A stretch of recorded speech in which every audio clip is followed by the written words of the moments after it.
L'attachement désorganisé. L'attachement amoureux désorganisé, on va tout voir ensemble dans cette vidéo. Bonjour à toutes et à tous et bienvenue. Si vous ne me connaissez pas, je suis Esther Valentin, je suis coach en développement personnel et spécialisée dans les relations et plus particulièrement les relations amoureuses. Et aujourd'hui, comme je vous l'ai dit, on va parler de l'attachement désorganisé. Ça m'a été demandé plusieurs fois. Parce que remettons les choses à leur place, notre style d'attachement à l'autre dans notre vie amoureuse adulte, ça tient sa source de l'enfance. Et il y a 3 styles d'attachement principaux. Pour ça, on va pas prendre du temps sur ce sujet parce qu'il y a un e-book gratuit à télécharger que je vous ai fait sur les 3 styles d'attachement. Je vais vous le mettre en barre de description. Et si vous voulez travailler plus profondément sur vos styles d'attachement, et bien sûr, j'ai créé une formation sur ce sujet-là, mais tout est accessible sur mon site web à la page formation et masterclass. Le e-book, il va être juste en barre de description. N'hésitez pas à cliquer pour en faire la demande. Donc, il y a 3 styles d'attachement principaux en général. Mais on peut ne pas rentrer, je dirais, dans un seul de ces types d'attachement. Il y a l'attachement sécure, on va faire rapidement, qui est un équilibre entre fusion et évitement avec l'autre. Il y a l'attachement insécure, anxieux, qui lui, va y avoir peu ou pas du tout d'évitement, qui est pourtant nécessaire avec l'autre. Et l'attachement insécure évitant, celui qu'on entend peut-être le plus souvent parler, c'est que là, il y a peu ou pas de recherche de fusion avec l'autre. Et là, on parle d'attachement désorganisé, donc celui qu'on voit aujourd'hui dans cette vidéo, qui finalement, lui, va être une sorte de mélange d'aller-retour entre l'attachement anxieux et l'attachement évitant. Donc, dans tous les cas, on parle d'un style d'attachement insécurisant. Dans l'attachement désorganisé, on va retrouver la peur d'être blessé par les autres. C'est ça qui crée de toute façon cette insécurité dans nos styles d'attachement. Il va y avoir un désir quand même intense d'avoir des liens intimes avec les autres, mais en même temps, il y a cette tentative de ne pas se rapprocher des autres pour ne pas être blessé. Donc vous voyez, il y a un vrai paradoxe interne qui se passe. Et ne pas revivre finalement, quand on cherche à ne pas se rapprocher des autres en même temps qu'on cherche un lien intime, c'est parce que notre inconscient essaye de ne pas revivre une insécurité dans le lien à l'autre qui a été perçu déjà comme insécurisant durant l'enfance. Et ce style d'attachement, comme les 2 autres styles d'attachement insécurisants, il se caractérise par la peur et par la méfiance. Mais il va s'ajouter à cela le conflit intérieur dont je vous parlais. Parce que entre le désir de se rapprocher et de connecter avec l'autre et en même temps la fuite de ce rapprochement est celle de la connexion. Et cette scission interne, c'est ce qui fait qu'on la nomme attachement désorganisé. Et ce que ça va entraîner dans les relations, ça va être des difficultés à gérer les problèmes qui surviennent dans la relation amoureuse. Ça va aussi dégager une forme d'imprévisibilité dans les changements de comportement de la personne qui a un attachement désorganisé vis-à-vis de la relation, et c'est ce qui va participer à la sécurité de la relation. Donc en gros, pour mieux m'expliquer, vous allez avoir des comportements qui vont virer de l'un à l'autre dans des extrêmes, et finalement ça va créer une relation qui va manquer de stabilité, ce qui va perpétuer une insécurité, qui va vous faire avoir encore plus d'extrêmes dans vos comportements, etc. etc. Vous voyez, c'est sans fin, c'est le serpent qui se mord la queue. Ce que ça va aussi entraîner pour la relation, l'attachement désorganisé, ça va être de l'incertitude, ça va être de la méfiance, ça va être de la peur de communiquer qui va priver complètement la relation de pouvoir évoluer, grandir, devenir plus profonde tout simplement dans la durée.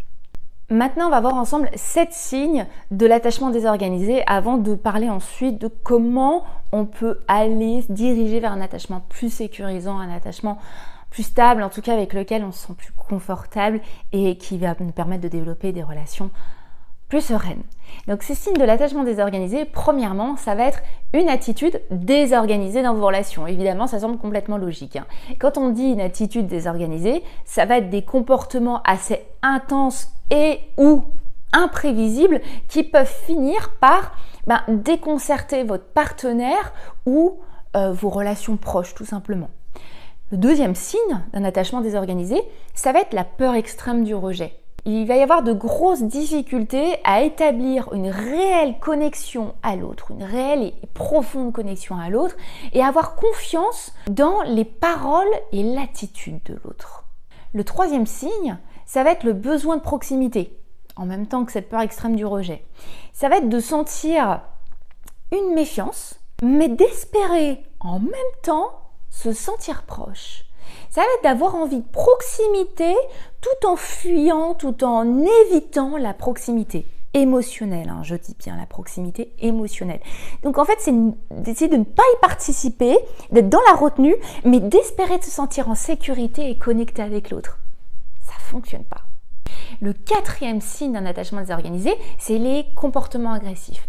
Quand je parle de comportements agressifs, c'est d'avoir parfois des attitudes agressive envers le partenaire ou les proches que vous avez peur qu'ils vous abandonnent en fait. Quand vous avez cette peur d'être abandonné, d'être rejeté, d'être trahi, votre défense c'est l'attaque. C'est le comportement agressif. Ça, c'est un signe de l'attachement désorganisé.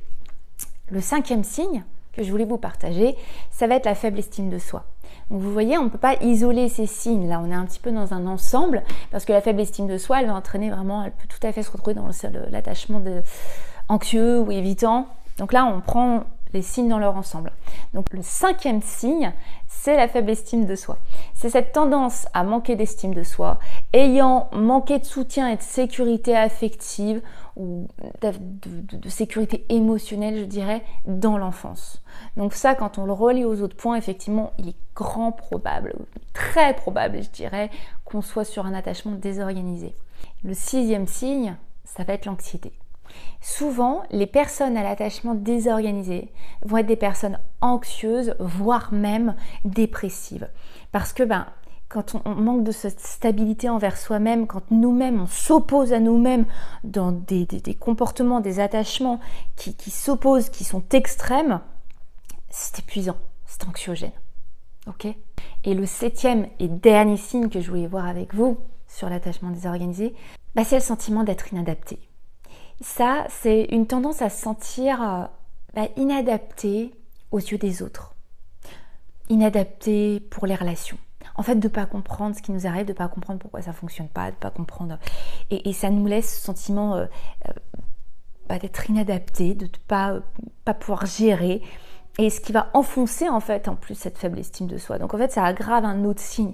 Encore une fois, ça fait effet boule de neige, tous ensemble, ces signes, ces facteurs de l'attachement désorganisé permettent de l'entretenir. Donc c'est à vous de commencer à regarder, mettre le doigt sur certains de vos fonctionnements, certains de ces signes que vous reconnaissez en vous-même, sur vous-même, pour commencer à se dire, ok, qu'est-ce que je fais ?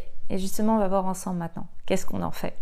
Il faut savoir déjà que ce type d'attachement, il peut vous faire rechercher chez l'autre quelque chose qui en même temps vous terrifie. Je pense que vous l'avez compris à travers ce que j'ai partagé avec vous. Et cette division interne entre besoin de se sentir aimé et d'avoir une profonde connexion avec l'autre, et en même temps cette peur de ce besoin, car votre esprit, il a assimilé du danger dans la connexion, dans l'amour, il a assimilé de la souffrance dans le lien à l'autre. C'est très incertain pour nous-mêmes, c'est très désorganisant, d'où le terme attachement désorganisé. Et si vous mettez en conscience, si vous faites déjà juste cette réflexion dont je vous ai parlé sur vous, de repérer, de regarder votre confort ou inconfort dans vos comportements relationnels, dans vos relations, et bien là déjà, si vous prenez ce temps de regarder tout ça, vous faites un grand pas. Parce que si vous vous offrez la responsabilité de ne pas entretenir ce style d'attachement qui vous fait souffrir, vous pourrez vraiment commencer à agir. Et quand je vous parle d'agir, on parle de quoi ? Ça va être de tenir un journal, par exemple, où vous notez quand vous vous sentez méfiant envers les autres et comment vous réagissez. Là, vous allez pouvoir vous mettre en action déjà dans cette mise en conscience de l'attachement désorganisé qui vous maîtrise plus comme ça, comme un pantin avec des fils invisibles que vous ne voyez plus, que vous n'avez jamais vu jusque-là, mais qu'au contraire, vous soyez vraiment vous soyez participatif à ce qui vous arrive, que vous soyez regardant observateur. Déjà là, vous reconnectez avec vous. Donc tenir ce journal où vous notez quand vous vous sentez méfiant envers les autres et comment vous y avez réagi, comment vous y réagissez. Quelles sont vos attitudes pour porter finalement un regard sur vos peurs, si elles sont rationnelles ou non, plutôt que, comme vous avez peut-être agi jusqu'à aujourd'hui, en tout cas avec l'attachement désorganisé, les laisser agir, faire ce qu'elles veulent et vous guider inconsciemment. Là déjà, vous vous êtes mis en mode observation. Ce qu'on met en lumière, ce qu'on sort de l'ombre, ça ne pourra pas retourner dans l'ombre. Donc là déjà, vous êtes en action. Une deuxième chose à faire, ça va être de sortir de votre zone de confort émotionnel, c'est-à-dire de ne plus éviter les relations aux autres et surtout les personnes à l'attachement sécurisant, à l'attachement sécure. Parce que très souvent dans l'attachement désorganisé, on va inconsciemment éviter les personnes qui ont un attachement sécurisant parce que elles vont vous renvoyer finalement votre incapacité, je dirais entre guillemets, à l'être sécurisé. Ok? Donc au lieu de les éviter, forcez-vous à les côtoyer, à en apprendre, à vous laisser influencer par leur attachement beaucoup plus serein, beaucoup plus laissez-vous influencer par cette sérénité qu'ils ont au lien à l'autre, avec cet attachement plus sécurisant qu'ils renvoient. Ok? Un autre point de travail, ça va être de s'investir envers vous-même. Faites grandir votre estime de soi en vous investissant pour vous, pour aller mieux, pour être plus confortable dans votre vie relationnelle. Passez plus de temps à prendre soin de vous, à vous écouter, à vous porter de l'attention à vous et à vos émotions, à les comprendre, à les gérer, à développer aussi vos compétences sur le sujet, à vous questionner en ce qui vous concerne. Tout ça, c'est de l'attention qui vous est portée, c'est de l'amour. On porte de l'amour à quoi? À ce qu'on aime. Eh bien, se porter cette attention, s'investir envers soi, c'est développer une beaucoup plus grande estime de soi. Et évidemment, en bonus de tout ce que je viens de vous conseiller, la thérapie, quand vous vous sentez prêt à vous accorder ce cadeau, à vous accorder cette attention, à vous accorder ce développement pour vous-même, ce serait superbe. Mais pas à pas, quand vous êtes prêt, quand vous vous sentirez de vous investir envers vous et de viser et de vous sentir capable de viser, parce que oui, cette capacité, elle ne viendra que de vous, des relations beaucoup plus sereines où vous vous sentirez beaucoup plus confortable. Et c'est là tout ce que je vous souhaite. Donc j'espère que cette vidéo sur l'attachement désorganisé vous en apprend plus, vous permet d'entrevoir quelques points pour mieux le comprendre, pour mieux l'aborder et surtout pour vous développer vers un attachement sécurisant. Si c'est le cas, évidemment, n'hésitez pas à liker la vidéo, n'hésitez pas à partager votre réflexion, à partager vos avancées, ce que ça peut vous apporter, ça fait toujours très plaisir. Et évidemment, n'hésitez pas à vous abonner sur ma chaîne YouTube, j'aborde ici tous les conseils sur la vie sentimentale, émotionnelle et le bien-être personnel. Et vous le savez très bien, de mon côté, je ne vous lâche pas parce que je vous retrouve très très vite pour une prochaine vidéo. À très vite. Bye bye.